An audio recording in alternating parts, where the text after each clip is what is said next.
அனைவருக்கும் ஆத்ம நமஸ்காரம். இந்த வீடியோ கொஞ்சம் நீளமாக போகிறதுக்கான வாய்ப்பு இருக்குது. கேட்டால் சில பொருள்கள் உங்களுக்கு கிடைக்கிறதுக்கும் வாய்ப்பு இருக்குது. அதாவது சித்த வேதம் என்ன சொல்லுது,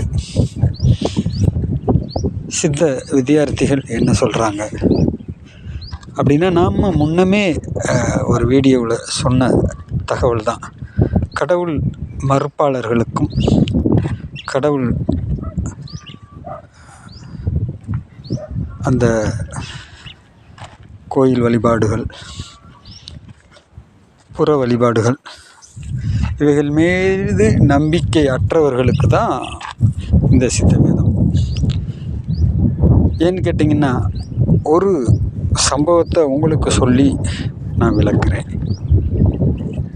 எனக்கு குதிங்காலில் திடீர்னு ஒரு வலினா அந்த வலி கொஞ்சம் டிஃப்ரெண்ட்டாக இருக்குது. அதாவது சீல் வச்சிருச்சுன்னா எப்படி நம்மளுக்கு அந்த வலி இருக்கும், ஒரு மாதிரி சிப்பு சிப்புன்னு தெரிக்குதுன்னு சொல்லுவாங்க, அந்த வலி வந்துருச்சு.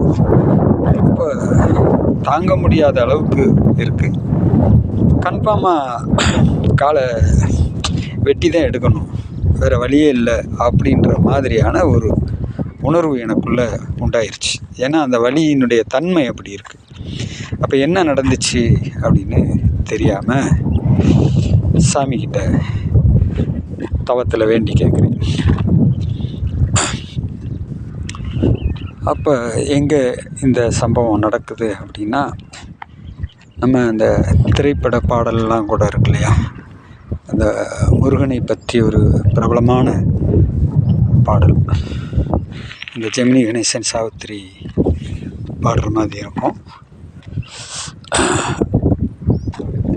சிக்கல் சிங்கார வேலன், அந்த சிங்கார வேலன்ற பாட்டு தான் அந்த பாட்டு. அந்த ஸ்தலத்தில் நான் இருக்கிறேன். அது நாகப்பட்டினம் இல்லையா, அந்த ஸ்தலத்தில் இருந்துக்கிட்டு தான் நான் இந்த கேள்வியை வைக்கிறேன்.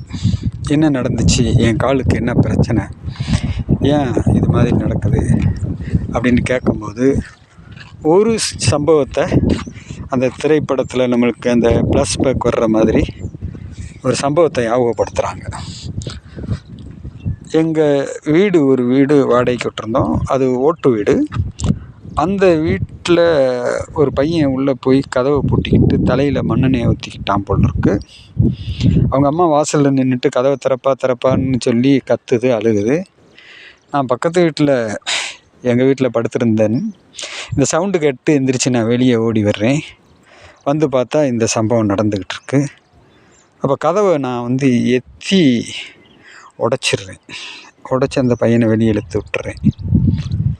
இந்த சம்பவத்தை ஞாபகத்துக்கு கொண்டாடுறாங்க.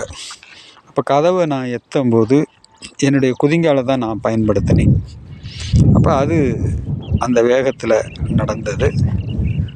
அதனுடைய விளைவு உள்ளே ரத்தம் கட்டி அது இப்போ பெரிய அளவில் சீல் பிடிச்சிருச்சு அப்படின்ற ஒரு விஷயத்த நம்மளுக்கு ஞாபகப்படுத்தினாங்க. சரி, ரைட்டு, அப்படி ஆயிடுச்சு. இப்போ இதுக்கு என்ன தீர்வு? நான் இறை பணியில் இருக்கிறேன். எனக்கு இந்த மாதிரி சூழ்நிலை நேர்ந்தால் என்னுடைய பணிகளை நான் எப்படி தொடர முடியும்? அப்போ எனக்கு தீர்வு வேணும்னு நான் கேட்கும்போது, அவங்க எனக்கு கொடுத்த தீர்வு என்னன்னு கேட்டிங்கன்னா, சரி அப்படியே நான் கோயிலுடைய என்ட்ரன்ஸில் வாசலில் ஒரு இடத்துல இருக்கேன். சரி அப்படியே எந்திரிச்சு ரைட் சைடு போ அப்படின்னாங்க. ரைட் சைடு போனால் அப்படின்னு நான் கேட்குறேன். ரைட் சைடு போயிட்டு அந்த கோபுரத்தை அப்படி நிமிர்ந்து பாரு அப்படின்றாங்க. சரி நிமிர்ந்து பார்த்தா அப்படின்றேன் மறுபடியும். அங்கே ஒரு குழந்த பொம்மை இருக்குப்பா. சரி அந்த பொம்மையை பாரு. சரி பார்த்தா மறுபடியும் நான் அப்படி கேட்குறேன். பார்த்தா இந்த வலி தீர்ந்து போகும் அப்படின்றாங்க. என்னடா இப்படி சொல்கிறாங்க? சரி ரைட்டு, அப்படியே எந்திரிச்சு போகிறேன். அதேமாதிரி ரைட் சைடு போகிறேன்.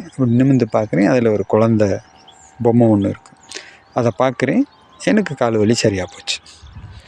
இப்போ இதை நீங்கள் எப்படி நம்புவீங்க? ஏன்னா அனுபவப்பட்டவேன் நான் இல்லையா? ஆனால் சித்த வேதம் என்ன சொல்லுது நம்மளுக்கு?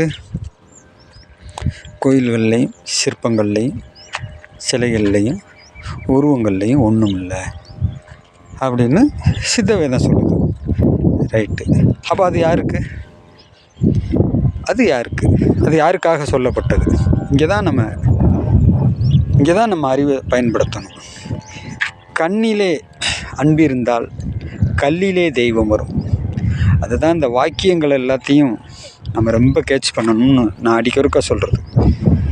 கண்ணிலே அன்பு இருந்தால் கல்லிலே தெய்வம் வரும். வந்துருச்சா? கல்லில் தெய்வம் வந்துருச்சா? அப்போ கண்ணில் அன்பு இருந்தால் தான். அன்பு இல்லைன்னா அங்கே ஒன்றும் இல்லை இல்லையா? ஆக யாருக்கு சித்த வேதம்? அதுதான் யாருக்கு சித்த வேதம்? அப்போ கண்ணிலே அன்பில்லாதவனுக்கு சித்த வேதம் அப்படி சொல்லலாமா?